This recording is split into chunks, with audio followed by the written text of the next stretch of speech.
Okay, this is a double Cascade card that I was working on this week because I was inspired by some really beautiful Cascade cards that I happened upon in a search for some other kind of cards. I thought, oh, I got to try this. So I went ahead and worked on a Cascade card, and then Di-lite posted some really nice borders and asked if we could show how we could use those borders in other projects. So I added one of her borders to my double Cascade. That's this top design here, and then I also used another one of her borders. It's not a very good picture of how I used it with a pen, and then I worked with another of her borders to make a tag for the back of the card. So it's the same border, but it's making a frame. So I thought I'd just show you those different things. First, how to make the double Cascade card, and then how to add an edge to it. So with that, we'll get started. It's a pretty simple design for a double Cascade card. In fact, there is one Cascade card, double Cascade card in the gallery that you can download if you don't want to make this one. The only difference in it, if you search for Cascade and descending, you can come up with this design here, and it's pretty much the same as what I did. The measurements are a little narrower than what I did, and notice that the slits on this one are all on top of one piece and on the bottom of another piece, whereas mine alternates top and bottom. So one piece has the cut lines, two of the cut lines at the top and one at the bottom, and the other one has the opposite sides. And this is so that it fits together more like a slice form project, so that it won't fall apart if you pick it up. I was thinking I would use my finished card as a centerpiece, fall centerpiece for the table. It turned out really pretty. So you can make these so that they're not opposite angles, but you have to make sure that you're using cardstock that has the same color on both sides. Otherwise, when you assemble them, they won't look real good. And I tried several different things, some double-sided paper, but I didn't get the effect that I wanted. So I think the best effect is to use a paper that's the same color on both sides. And then what I did was add a lace edge. Now, Di-lite has posted lots and lots of files, lovely files in our gallery, and you'll see she's got, what, 95 edges now posted, 89 and 95. They're in sets, so you can get these sets all for free right from Make the Cut, and you just click on the download button, and there are lots of sets. So I got this from one of the earlier sets that she posted, and can't remember which one. Could be this one. Anyway, there are tons of them. If you ever wanted to get any edges, borders, just click on the download button and there you go. This is one of the edge designs that I used for creating the tag. So that'll be one that I'll show you. So lots and lots of really nice edges and designs. So this is the edge design that I used, and I'll show you how I used it for this project. So what I'll do is take all of these kind of over here and show you how I made this card. And this involves using some tools in the note editing toolbar, and you can access those by clicking on the figure 8 up in the upper left corner, and it opens the note editing toolbar. Now this card is going to be sized, I'm making it 12 inches wide and 5.5 inches tall, but it goes at an angle. So I could do it, just get a 12 by 5.5 inch box and adjust sidelines, but I thought I'd show you how I might draw it. First I'll turn on the snapping to maybe 1/4 of an inch and click on the Bezier draw tool, and I'll just start drawing at the upper left corner. Left click here and right click at the 12 inch, left click, because I'm going to continue the line, left click. I'm going to go all the way down to 5.5. The grid lines help me do this, and the snapping keeps it straight. So left click here. Now this other line is going to go to 2 3/4. So I'm going to left click here, and then I'm going to left click at the end, and it fills it in. So I'll go to the green mat while I'm working on this so you can see it. Next I want to add the score lines, and to add the score lines I'm going to put them on their own layer, because if I make them dashed lines, the dashed lines have a different line properties than the cutting lines, so I like to keep those separate. So the dashed lines are going to be on the at the 2 inch mark, so I'm going to left click and right click, and the 4 inch mark, left click, right click, and 10 inch, left and right, and the 8 inch, left and right. And then there are cut lines.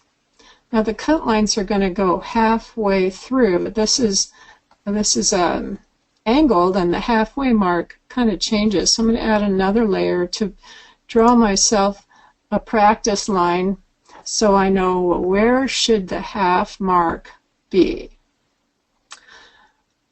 And then I'll be deleting this line later. So I added a new layer, and the layer I'm working on is highlighted here, and you see there's nothing in it right now. So I've got to start halfway up over here and doing the math. Let's see. I'm going to look at my notes here, see if I have notes. Oh, no notes in this file. Well, it's not the 3 inch mark, because half of 2 3/4 is about, it's going to be an 1/8, so I'm going to take the 1/8 inch here. It's going to be 1 7/8. Left click there, and you notice the little plus signs through here. These are the halfway marks of my score lines. So if I just drag this right through those plus marks, I pretty much get the halfway mark, and it doesn't have to be perfect. So I'm going to right click on this side. Now what I want to do is hide my score lines, and now I'm going to draw cut lines just on the 2 inch mark. I'm going to add another layer, Then I'm going to left click at the top, and then I'm going to right click when I meet the line. And I'm going to make the center slash, starting with the bottom left click and right click. And then I'm going to make one at the 10-inch mark from the top, left click and right click. So these are my cut lines that I'll be cutting. Once I have those, when I'm finished with that center line, then I'll get rid of it. But before I do, I want to duplicate everything because I'm going to have two pieces. So I've selected everything.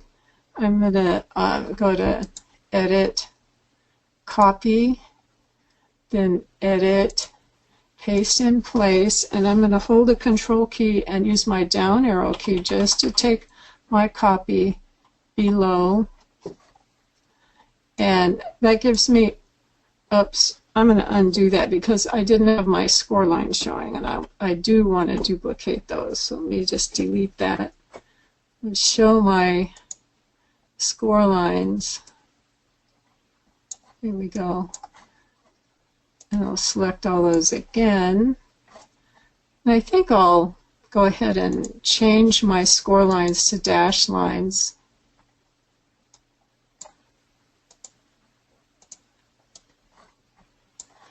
And now I'll just copy and edit, paste in place. And now I will use my down arrow to move everything down. And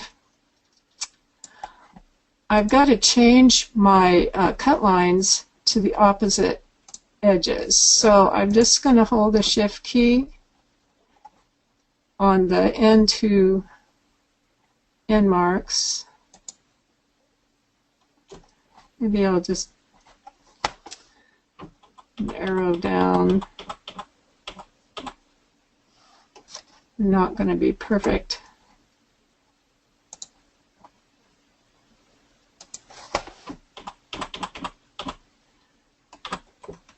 So that I have my score lines on the opposite side, and then this one I'll move up. Holding the Control key, I can arrow faster and fine-tune it by lifting the Control key and just tapping it. So now I have my score lines on the opposite sides, and I can get rid of this middle line. Click away from it, and I'm going to hide that so I can grab the line and delete it. Same with this up here. If you can't select the line that you want, you can just do as I did, is click on the layer that's on top, send it to the top, and then you can hide it. Sending it to top helps me find it. Okay, so I'm going to send these to the bottom. Right click, move layer to the bottom, right click, move layer to the bottom, so that I can see the score lines. I'll get rid of the empty layers here, and I'll hide these previously made files so you can see what we've got. Zoom out a little bit. Now I can change the colors of my pieces here. Let's say I want them to be yellow. Then I can go up here to the contrast mat to see. Now I have my pieces all ready to go. So this is the Cascade card. I assemble it by first putting these slots, the center slots together, and then and folding these mountain and valley opposite, and then sliding the other pieces together. So I hope I did that right. Let's look at these. Yeah, it worked this way. Well, did it? Julie? Yes. The only thing is you don't need the score lines at the 2-inch and the 10-inch because they're not folded? Well, it's possible you might not need them. I put them in and I used them, but you're right. We don't need score lines at the middle either. And they, as I look at my card, they're not really folded there. You're right. So here's the card. They would go straight across. It'll just make them weak at that fold line when you don't need it. So you only need these fold lines right here, the center,